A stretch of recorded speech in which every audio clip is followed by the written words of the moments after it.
స్తోత్రం. మీ అందరికీ నా హృదయపూర్వక వందనాలు. దేవునికి కృతజ్ఞతాస్తుతులు. ఈ దినము పునరుద్ధాన దినము. రక్షింపబడిన వారందరూ కూడా దేవుని మందిరానికి వెళ్ళి దేవుని ఆత్మతో సత్యంతో ఆరాధించడానికి దేవుడిచ్చిన గొప్ప రక్షణను జ్ఞాపకం చేసుకోండి.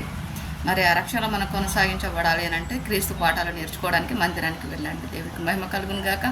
ఈ వారమంతా కూడా ఎంతమందికి మనం స్వార్థ చెప్పామో వారందరి గురించి ప్రార్థించండి. మరి రక్షింపబడిన మనం కూడా దేవునికి మన ఆత్మలన్నీ కూడా అర్పించడానికి మరి మనలో ఉన్న ప్రతి తప్పిదములన్నీ ఒప్పుకొని వదిలేసి మరి దేవుడు పరిశుద్ధుడైన ప్రకారంగా మనం కూడా పరిశుద్ధులుగా ఉండి దేవుని ఆత్మతో సత్యంతో పరిశుద్ధుని ఆరాధించాలి. దేవునికి మహిమ కలుగును గాక. సువార్త విషయంలో ఎవరికి ఎలాంటి ఆటంకాలు వచ్చినా కానీ మూర్ఖుల ముందు ముత్యం మాత్రం చల్లకండి. సువార్త ప్రకటించడం మన పని, రక్షించుకున్నాడు దేవుడి పని. దేవునికి మహిమ కలుగును గాక.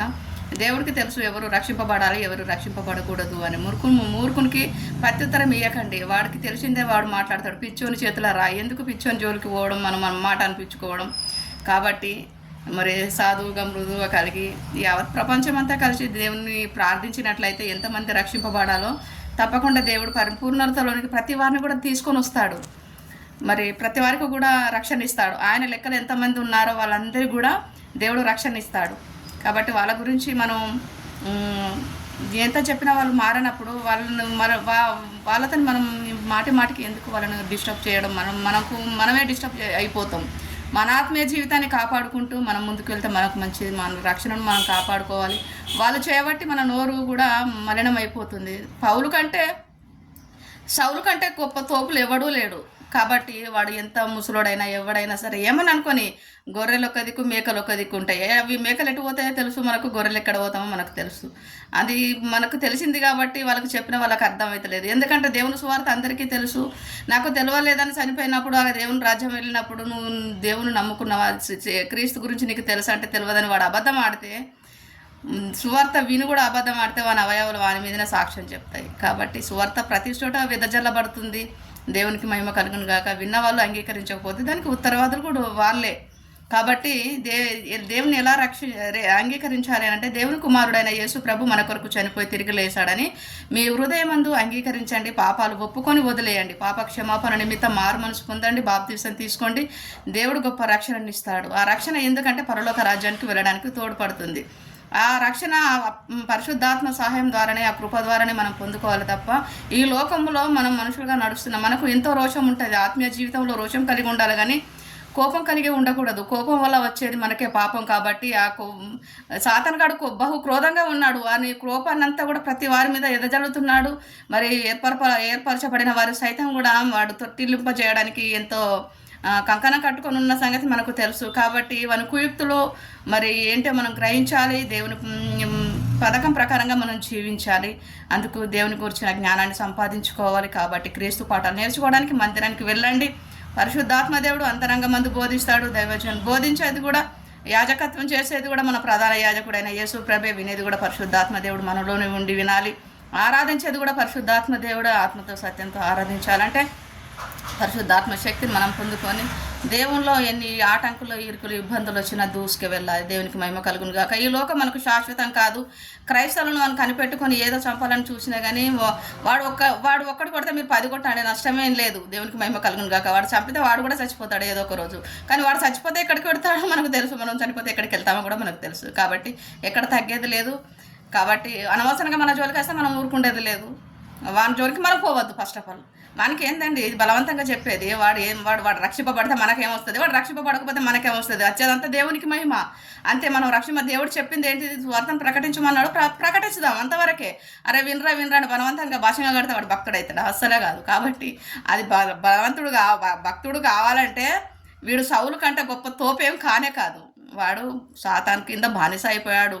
వాని సాతాను కనుక అబంధాల హస్తాల కింద వాడు కట్టబడ్డాడు. వాడు కట్టబడ్డ తాళ్ళు విప్పబడాలంటే నీకు అంత ప్రేమ ఉంటే విందువుల మీద ప్రార్థన చేయండి మోకాలుండి. ఆ ప్రార్థన ఎంత బలంగా పనిచేస్తుందో తెలుసా? పర్వతంను కూడా పిండిగా చేసేదే ఇది మన ప్రార్థన. దేవునికి మహిమ కలుగును గాక. సో వాళ్ళని వాళ్ళని ప్రేమించినట్లయితే ప్రార్థన చేయడం మంచిది.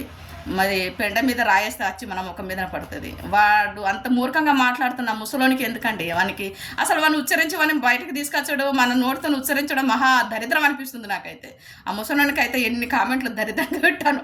వాడు చేయబట్టి నా నోరు కూడా మలినం అయిపోయింది. అంత ఘోరంగా తిట్టేశాను నేను కామెంట్లో. దేవునికి మహిమ కలుగును గాక. వద్దు అని అసలు వాడిని కళను కూడా గుర్తు చేసుకోవద్దు అని అసలు ఊహించుకోకూడదు కూడా. వాడు కూడా రక్షింపబడకపోతే అది లోకమంతా లేదా? దేవుడు రక్షించుకునేది, మనం కాదండి రక్షించేది. కాబట్టి దేవుని పనిని దేవుడు చేస్తాడు, మన పని మనం చేస్తాం. మనలో ఏమనంటే ఊరుకోవద్దు, మనం తప్పు చేయొద్దు.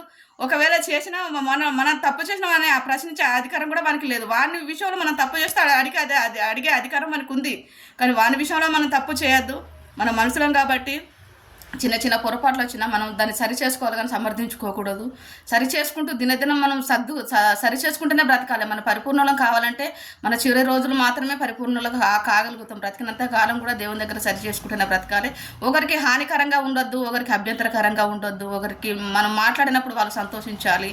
మనం వాళ్ళకు మేలు చేయకపోయినా మంచిదే, కానీ మనకు మాత్రం మన హద్దులో మనం ఉండడం మంచిది, వాళ్ళ హద్దుల్లో వాళ్ళని ఉంచడం మంచిది. ఎందుకంటే అడక తినటం దగ్గరకు పోయి అయ్యా అని పిలిస్తే ఎలా ఉంటుందో మన పరిస్థితి తెలుసా? బాగుండదు. వాడు అడక తినటాడని మనకు తెలుసు. మనం రాజులైన యాజక సమూహం, రాజకుమార్తెలం, రాజకుమారులం. కాబట్టి అది మన అంతరంగం అందు భద్రపరచుకొని మన హృదయంలో నవ్వు ఉండాలి, మన కళ్ళల్లో దయాలత్వం ఉండాలి, వాళ్ళపైన దయ చూపించాలి. మనపైన దేవుడు దయ చూపిస్తాడు. ఇది మనం నేర్చుకోవాల్సింది. ఈ లోకంపు సామాన్య మనుషులలాగా మనం ఉండకూడదు. రాజులైన యాజక సమూహం మనం కాబట్టి మన చేతులకు యుద్ధం నేర్చుకోవాలి, ఏళ్ళకు పోరాటాన్ని నేర్చుకోవాలి. మైండ్ని ఒక యుద్ధ రంగం, అది దేవుని కొరకు మనం ఎలా ఎదగాలో ఎలా ఒదగాలో ఇది నేర్చుకుంటే మనకు మన ఆత్మీయ జీవితానికి ఎంతో బాగుపడుతుంది. ఇతరులకు కూడా మనం ప్రయోజనకరంగా ఉంటాం. కాబట్టి వాళ్ళని గెలకకండి. వాడు బహు క్రోధంగా ఉన్నాడు, వాళ్ళంతా పాతాళమని మనకి తెలుసు. అయినప్పటికీ కూడా వారు ఎంత ఉద్రేకంతో మాట్లాడుతున్నారని చాలా చెల్లంగి మాటలు మాట్లాడుతున్నారు. నాకైతే అసహ్యం వేసింది. అయినా అసహించుకోవద్దు, వారిపైన జాలి చూపించాలి. కాబట్టి మనుషులం, ఏం చేద్దాం. కాబట్టి చాలామంది కూడా వాడు చేయబట్టి చాలా నోర్లు, మనుషులు కూడా, హృదయాలు కూడా కలవరం కాదు అసలు కల్మిషం అయిపోయాయి. కాబట్టి ఈ దినం పునరుద్ధరణ దినం. ప్రతి హృదయం కడుక్కోవాలి, ప్రతి పెదవులు నాలుకను కూడా దేవుని రక్తంలో కడగబడాలి. పరిశుద్ధంగా మన దేవుడిని ఆరాధిస్తాం. వాడెవడండి, వాడు కరెక్ట్ అంటే కరెక్ట్గా, తప్పు అంటే తప్పుగా. మనం ఏంటిదో మనకు తెలుసు.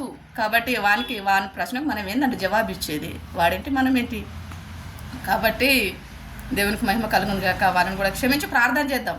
మనుషుడు మన దేవుని రూపకంగానే పుట్టింది కాబట్టి ప్రార్థన చేద్దాం. అంతవరకే. దేవునికి మహిమ కలుగును గాక. God bless you all of your family. Thank you so much. Praise the lord.